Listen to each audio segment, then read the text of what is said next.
And the point that I'm making is that in everybody's life, at some point, there's a plan B. God is talking to us every step of the way. God is trying to show you something every step of the way. When things seem to be going wrong, that's God's way of opening another door. I am convinced that God has been directing me every step of my life. On the Word Network. Welcome to Nicholas Hood III Ministries, a ministry of hope, spiritual inspiration, personal power guided by Christian love. May the power of God's Holy Spirit fall upon you as you sit back and enjoy today's program. I introduce you now to Pastor Nicholas Hood III. Today I want to talk about love, a special kind of love I call sacrificial love. Sacrificial love. The Greeks had at least three different kinds of love.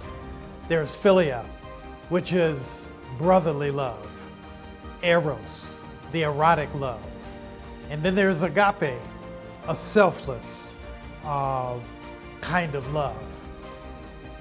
This agape love is what Jesus preached about and taught about, that you and I should get to the point where we love for the sake of love and not with any expectation of anything else. But we live in a society where love gets sometimes confusing and convoluted. We live in a society, in a world where we lift up erotic love as though it's the only kind of love. And even when we start talking about erotic love, very often a person can be made to feel like there's something about them that just doesn't quite measure up. If you're not tall enough, if you don't have high cheekbones, if your eyes don't sparkle in a certain kind of way, that you can't be a great erotic lover. But today I want to talk about sacrificial love. And when I think about sacrificial love, there's several verses in the Bible that speak to this, particularly in the New Testament, where Jesus himself, but then the followers of Jesus, begin to delineate love, and they begin to expound on love in ways that let us know that love is a lot deeper than erotic love. I make the point in my preaching and teaching at my church that if you want to be a great erotic lover, you need to learn how to be sacrificial in your love. You cannot be great erotically if you haven't learned how to be sacrificially. And what do I mean by that? Well, think about what Paul says in 1 Corinthians chapter 13, verses 4 to 8. Love breaks it. He says, love is patient. Love is kind. Love is not jealous or boastful, envious, irritable, resentful, or rude.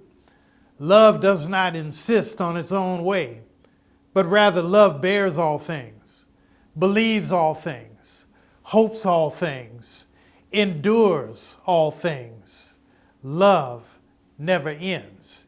And I believe that if you break down verses 4 to 8 in chapter 13 of 1 Corinthians, you will know what it means to be sacrificial in love. You start by being patient.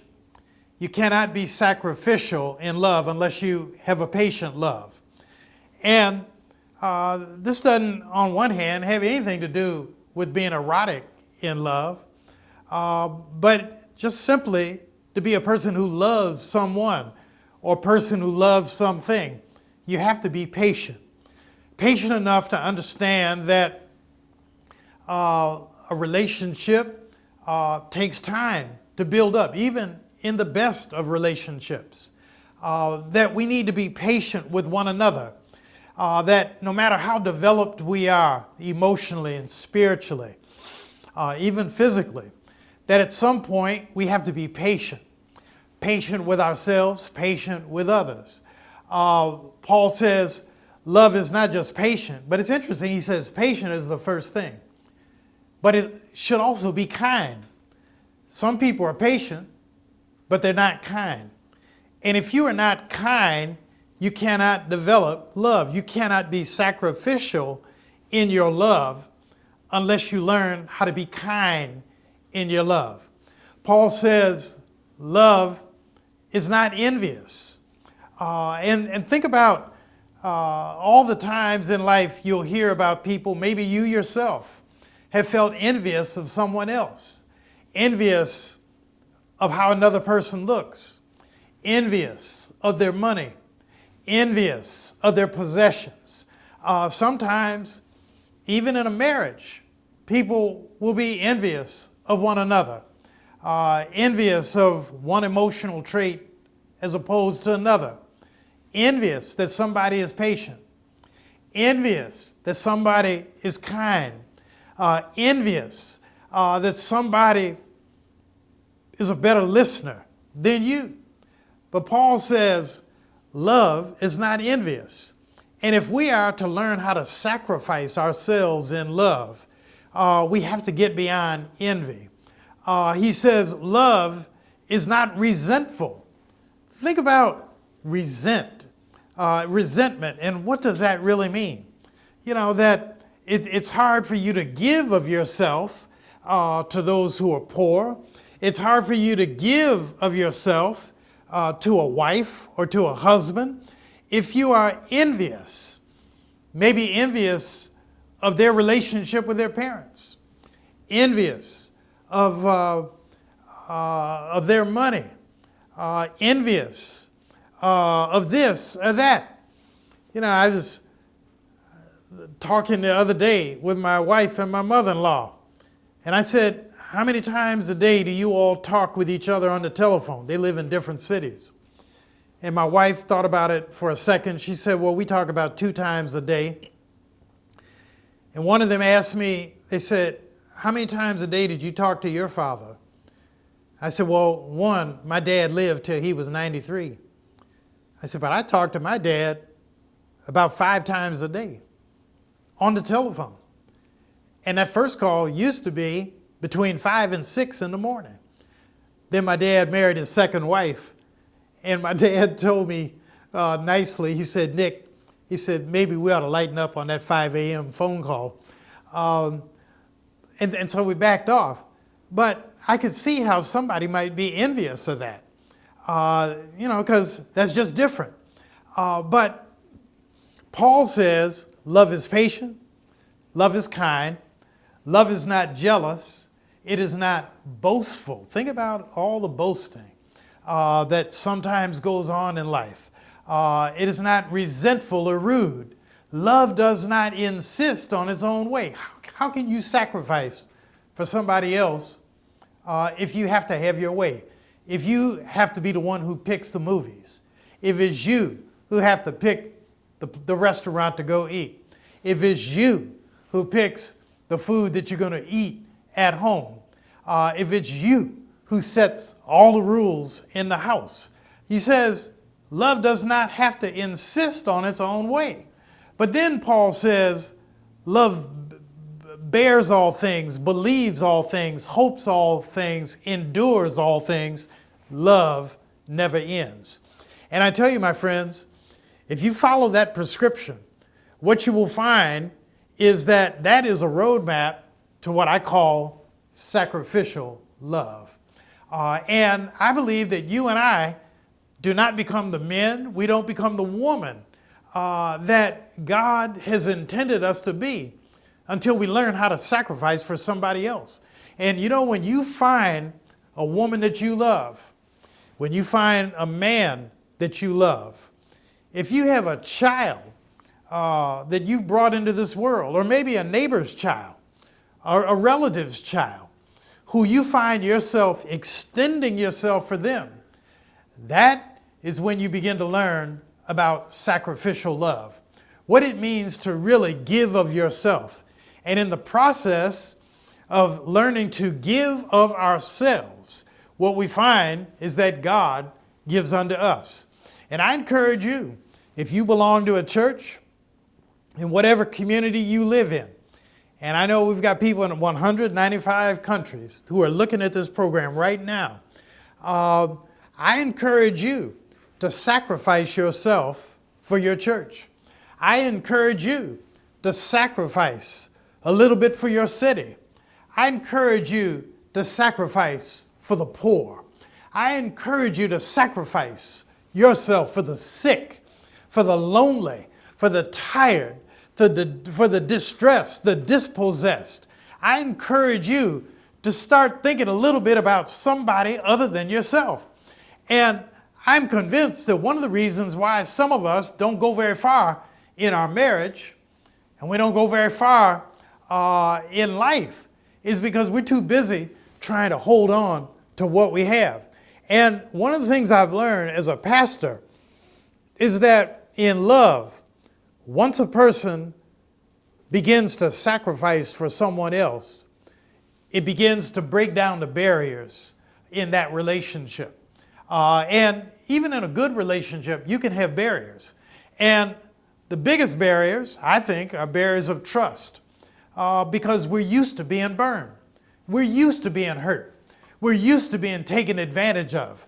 And when you finally get to the point where you think you found somebody you can believe in, somebody who has your back, somebody who really values your thoughts, even though they may be different than their thoughts, then what you'll find is that that's when a person begins to really relax and they begin to tell you things and show you things you never saw before. I remember doing premarital counseling with a young couple, and I just use a standard form, about 120 questions. And one of the questions is, after you get married, do you expect that you will learn something new about your fiance? And the young man began to boastfully exclaim, he said, oh no, I don't expect to learn anything else because she's shown me everything. She's shown it all to me. And I'm sitting there, about to blush. I'm saying, what did she show him? And it's funny, as he was boasting about how well he knew his wife, I looked at her, and he was kind of leaning forward in his boastfulness. She was sitting backwards, leaning back a little bit. And I said, well, what do you think about that? I said, do you expect that your husband will learn something more about you after you're married? And she smiled like this. I said, so does that mean that he doesn't yet know everything about you? And she said, yes. And she just smiled kind of joyfully and playfully. And I laughed about that. I thought about it in my own marriage. I've been married 47 years. And it took my wife several years to really relax around me. And frankly, to be honest, maybe there were some things I was holding back on. And one of the things I found in life is, if in marriage and in love, is if once we get to the point where we learn how to sacrifice ourselves for somebody else, to put your spouse above yourself, once you get to the point where you start doing that, that is when your erotic love begins to take a whole new chapter.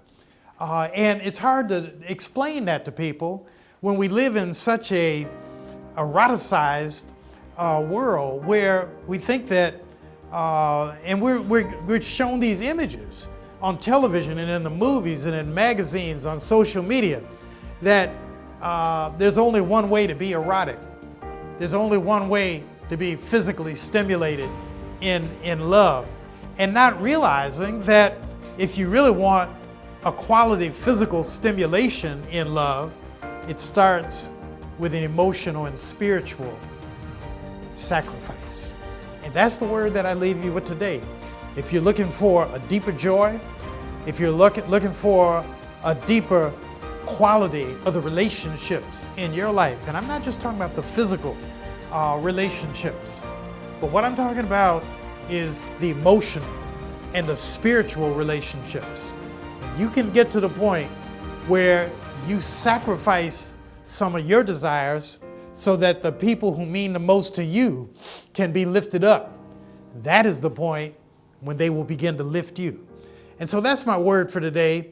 I want you to stick around. I have a young couple I want to introduce you to who are great people. And I want you to hear their story because it's a very powerful story. Stick around and I'll be right back. This is a new ministry which is just starting. Reverend Hood needs your help in sharing the good news of Jesus Christ and his power throughout the world. If you would be so kind as to send a donation to Nicholas Hood III Ministries of any amount, Reverend Hood will send you a free complimentary copy of his book of original personal prayers and beautiful photographs entitled The Test, The Strength, The Endurance, and The Way Out. We appreciate your support, and in this way, you can partner with Reverend Hood in sharing the good news of Jesus throughout the world. Please make your check out to Nicholas Hood III Ministries and mail it to 4535 Chrysler Drive, Detroit, Michigan, 48201. Folks, thanks so much for sticking around and for this segment of this broadcast. I began today talking about sacrificial love from the Apostle Paul's first letter to the Corinthians, 13th chapter. Love is patient, love is kind. It is not jealous, boastful, envious, irritable, resentful, or rude. Does not insist on its own way, but rather love bears all things, believes all things, hopes all things, endures all things. Love never ends. And the point I was making is that to me, the Greeks call it agape love. I call it sacrificial love. But in this segment, I have a dynamic young couple, members of my church, attorney Rita White and Dr. Oronde White. And the two of you have been married 17 years. Just recently celebrated an anniversary. Welcome, and thank you for being with me today. Thank you. Welcome. So, what are your thoughts about this sacrificial love? Do you think I'm on target, or what would you add, or what would you delete? Well, when you go through your standard oaths, it's through rich or poor, through sick or through health, through thick and through thin. And I think that is a portion, it does integrate sacrificial love, that regardless, you have unconditional love with your spouse, and you're just a person that you understand what the person may be going through, ups and downs, highs and lows. And even though you may be going through a balanced point at that time, you take a pause and you understand what the person is going through, and you sacrifice your time, your mood, and how you're even going to proceed with your day to make sure your spouse is doing okay. Mm-hmm. Rhonda, Dr. White, what are your thoughts of this sacrificial love? Well, I mean, I think the concept of sacrificial love is very important. I mean, it's sort of like in relationships, they're about give and take. And you always have to sacrifice something in order to build a relationship. Because as much as you give, you're going to receive. And you may not be giving and receiving the same thing, but it all works out for the better to help in any relationship, but especially in a marriage, because you are in much more intimate, closer contact with your spouse than everyone else. So it's extremely important. Well, I don't say this often, but I want to say that I'm very impressed with the two of you. You've been married 17 years. On some levels, some respects, I think people would look at the two of you as a power couple. You've been married 17 years. You, Rita, are a lawyer, coming into your own with your own practice. You, Oronde, are a medical doctor. And, at the top of your game. I've heard some of your patients just rave to me about you. One is deceased, Dr. Naomi Long-Madgett. She just really, really thought the world of you. and felt that you helped her to make it to in her 90s because of the health care that she got. But for our audience, if you don't mind, would the two, I think it's such a beautiful story, would the two of you just share for a few moments, how did you meet? Very interesting. Actually, it was on a Wednesday evening that I was heading to Wednesday church service. And for some reason, instead of making a left, I made a right to this health food store. And I just thought, well, my friend recommended a health food store for some issues I was having with my knees. So when I got there, I was looking for the item, and then a tall, slender young man interrupted the individual that was helping me with the search for the items and asked, "Do you need help with what you're looking for?" And from there on, we just kept talking. He led me around the actual store, and we kept talking, and eventually I said, "You work here, right?"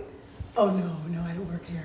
And that's when he pretty much told me a little about himself, and we just had a tour, and I just stayed open. I didn't walk away from him. I just stayed open. We just continued to talk, and it was history from there. Rondé, what would you add to that story? My wife always likes to say that my version of how we met is a little different than her version. But what's your version? That version is fairly consistent from my standpoint. You know, the thing is it seems like just like she was not planning to go to Zerbos that day specifically, I wasn't either. Because at the time I was actually a medical resident, and I was post-call, and I'd been up all night, and you know, normally I would have gone straight home to go to sleep, but I decided I would stop over at Zerbos and check a few things out because I was interested in a couple things, and it just so happened we crossed paths, and the rest is history. So what are some of the lessons from how the two of you met? I mean, to me, one of the main lessons is to, you know, always keep an open mind about everything. Because I was not looking to meet anybody at that time. I didn't think I would meet anybody that day. You were just going to the health food store. And I wasn't even supposed to go technically. I mean, when you think about, you know, what my schedule was like, but the thing is you never know when you're going to meet somebody who may, you know, be important in your life. And that you can build a relationship with them, a number of things, you know.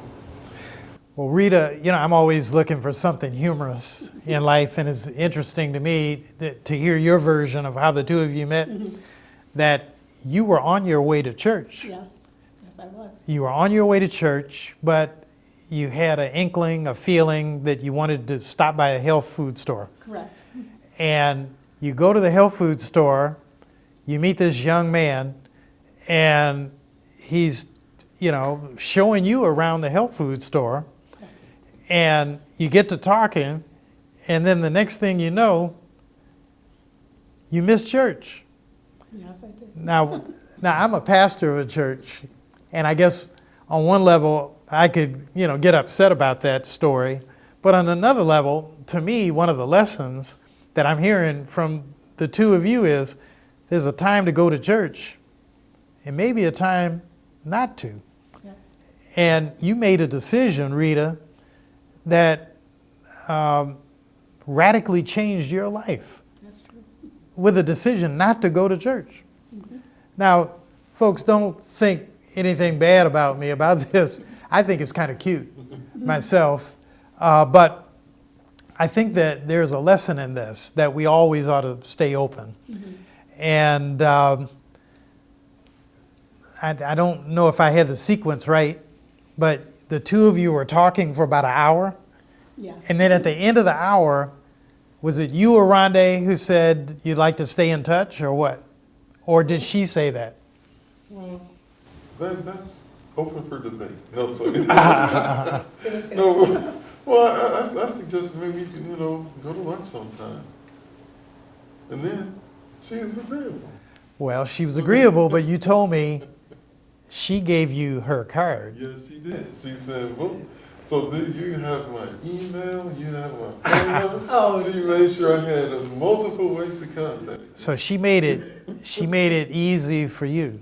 Exactly. But then you shared your email with her. Is that Yes, correct? I sent her a message, yes. Good. Well, that's a beautiful story. And we are about out of time. How much more time do we have, Ryan? 2 minutes? So we only have a couple minutes left, but I want the two of you to stick around. And next week, I want to talk about another aspect of love, marital love. And when a woman and a man are attracted to each other and when they know it.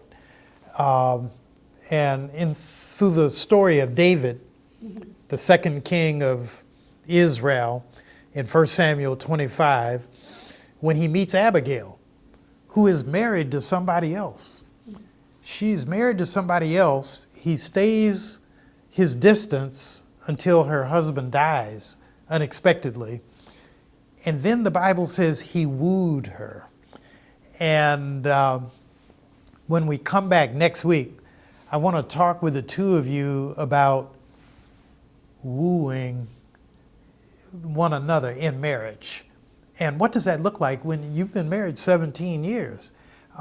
We have maybe a minute left, but has your 17 years gone by quickly, or has it been painful? I mean, I've only seen you the last several years, but you look happy to me. But has it been a good 17 years? Sometimes you look at it as you have to live life. Just go through the process of life, and you don't really time it. It's more so you just live through your experiences, the ups and downs, highs and lows, and then you get to the point of 17 years, and then we say, wow, has it been that long? But then you look back at pictures and look at us as little younger people, and you don't realize how much time has passed and how much experience we've gone that we haven't even actually captured the time. Well, on that note, we're going to wrap it up for today. But I want the two of you to stick around, and then next week, I want to talk with you about David and Abigail and their love story.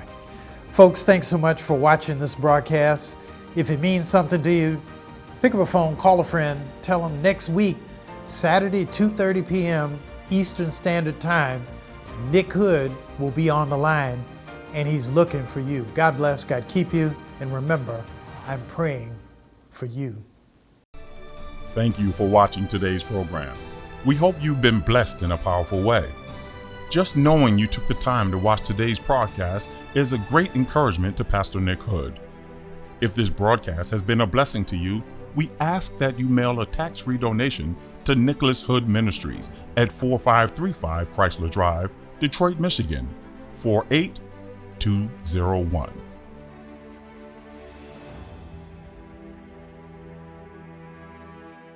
The point that I'm making is that in everybody's life, at some point, there's a plan B.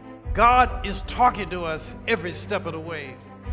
God is trying to show you something every step of the way. When things seem to be going wrong, that's God's way of opening another door. I am convinced that God has been directing me every step of my life.